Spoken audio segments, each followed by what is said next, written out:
The next roaster is Lindley McFail. Lindley McFail was born in Virden, Manitoba, a small town which is known as the oil capital of Manitoba. Lindley has 2 sons before leaving Manitoba and to move to Ontario. She has lived in numerous cities before ending up on Hamilton Road with a partner, Dennis. Lindley is very active in the community, loves to garden, and is a long-standing member of the Russell and District Horticultural Society. She and the Society were instrumental in getting the McDougall Park Bridge off the ground. Lily and Dennis hope they will be in Russell long enough for their home not to be known as the old Harton place, but rather the McPhail and Morin place. To recognize Lindley's contribution to the District Horticultural Society, they named a rose after her. Lindley was overjoyed with the honor until she saw the description in the rose catalogue, which read, "Does not do well in beds but performs much better when placed against the wall." So,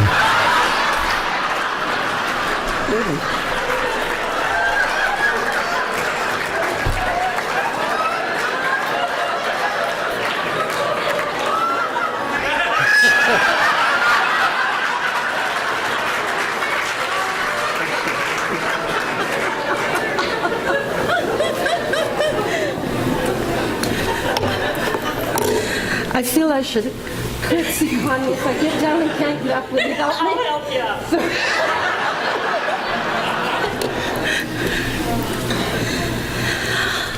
Oh, I met Connie Johnston at the Russell and District Horticultural Society, no surprise. As frequently happens when you meet someone new to the community, you ask where they live. Connie asked me where I lived, and I explained that we'd bought the old Harton house on Hamilton Road. Connie laughed. A response I was all too familiar with. She said she was familiar with the property and that she'd been raised on Hamilton Road and knew all of the neighbors and quite a lot about the history of our old house. In fact, she'd gone to school with the previous owner of the old Harton house. It seems that in the past, if you were born on Hamilton Road, you stayed close to it as you matured. Children marrying neighbors' children and settling close by. She introduced me to a lady, Ruby Hamilton, who apparently still lived up the road, but had in fact been born in our house. So she asked if I could have her down for tea, which I did. I found if I wanted to know anything about the neighborhood, I asked Connie. She has a great interest in her community and her incredible memory. She could tell me who they were, who their parents were, who they married, how many children they had, as well as where they lived. If they were seeing anybody else. So watch out. If you think Santa Claus is watching, you know nothing about Connie. As we got to know each other better, I realized that not only did Connie know a lot of people, but she was related to most of them. I became very cautious about what I said about anyone, because frequently her response was, "Oh yeah, that's my cousin," or "That's my sister's boy." Almost everyone came under the category of, "Oh yes, we went to the little school on North Russell Road together. Got chased by the bull quite often." Just by a show of hands, how many here are actually related to Connie Johnston?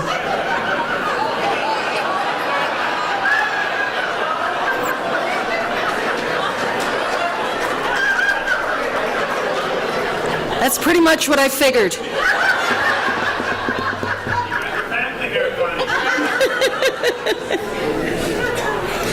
Connie, those who are not actually related to you wish we were. We all know her knowledge and history of this community and her love of all things history, and we all know of her great empathy for those who are having a spot of trouble. I've done considerable pondering about why that is. In my past life, I've been a lab technologist, working both in medical research and in diagnostic labs. I was also a full-time swimming instructor, lifeguard for the city of Nepean at the Sportsplex pool, and taught many fitness classes.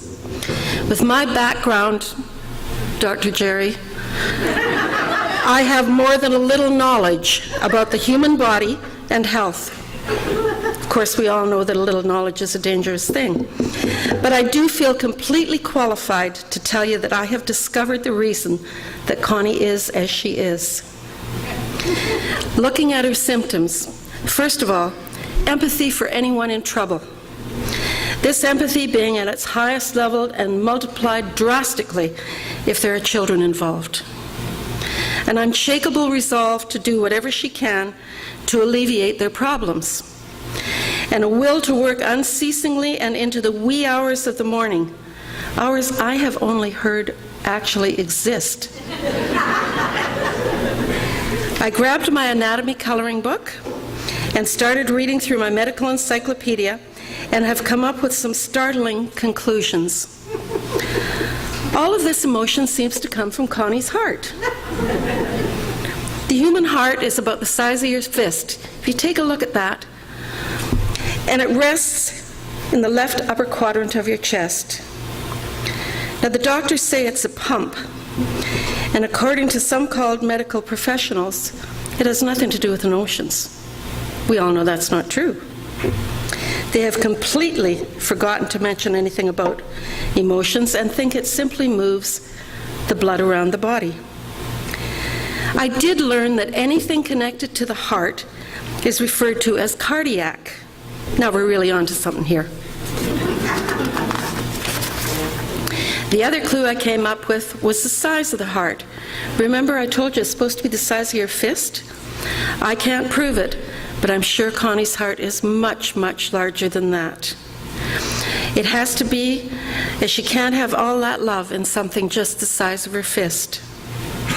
Once again, checking my medical dictionary and an old Latin school book I had, I realized that giganticus is sometimes used to surprise something that is larger than usual.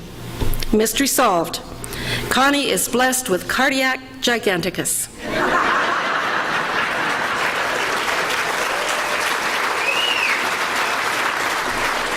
My contribution to medical history. In further reflection, I wondered if perhaps this is a contagious condition. Maybe if we stick around her, we can become more like her. I've come to realize that this must be true, since Jerry still cheers for the Toronto Maple Leafs.